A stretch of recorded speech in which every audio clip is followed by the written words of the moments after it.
वशमले सहर अली बग्गा और एमा बेग का गाना रिलीज। सहर अली बग्गा और एमा बेग का पहला बलोची गीत वशमले रिलीज हो गया, जिसके लिए बड़ी तकरीब का एहतमाम किया गया। बैन-उल-अक़वामी शोहरत याफ्ता पाकिस्तानी गुलकार सहर अली बग्गा और एमा बेग के पहले बलोची गीत वशमले का मदाहों की जानिब से बड़ी बेसब्री से इंतजार जारी था। चंद रोज कबल गाने के टीजर को सोशल मीडिया पर रिलीज किया गया, जिसके बाद से म्यूजिक लवर्स दोनों फनकारों के पहले बलोची गीत के रिलीज के मुंतजर थे। उर्दू, पंजाबी और बलोची जबान में तैयार गाने को लाहौर में मुनक़दा एक तकरीब के जरिए रिलीज कर दिया गया। रंगारंग तकरीब में गुलकार सहर अली बग्गा, एमा बेग, अली ज़ीशान और अदनान काजी शरीक हुए। गाने की रिलीज के मौके पर गुलकार सहर अली बग्गा ने कहा, हमारे पाकिस्तान का इतना कलरफुल कल्चर है और इतना म्यूज़िक उसका एक अपना है, तो मैं हमेशा सोचता हूँ क्यों ना मैं उसी को प्रमोट करूँ। वशमले गीत बलूची ज़बान को ट्रिब्यूट है।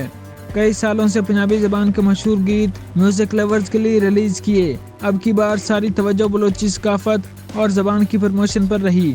गाने की रिलीज पर गुलकार एमा बेग ने कहा कि वशमले गीत को न सिर्फ लोग शादी की खुशियों भरे मौके पर सुनेंगे, बल्कि गाने की वीडियोस के जरिए उजागर किए गए खूबसूरत मुल्की सकाफती रंगों से भी मुतासिर होंगे। Something totally new and जहाँ पे enjoy celebration हो रही हो, because we barely do that now. गाने के मुतालिक मदाहों की राय का इंतजार रहेगा। बलोची गीत वशमले की वीडियोस नामवर डायरेक्टर अदनान काजी ने डायरेक्ट की है।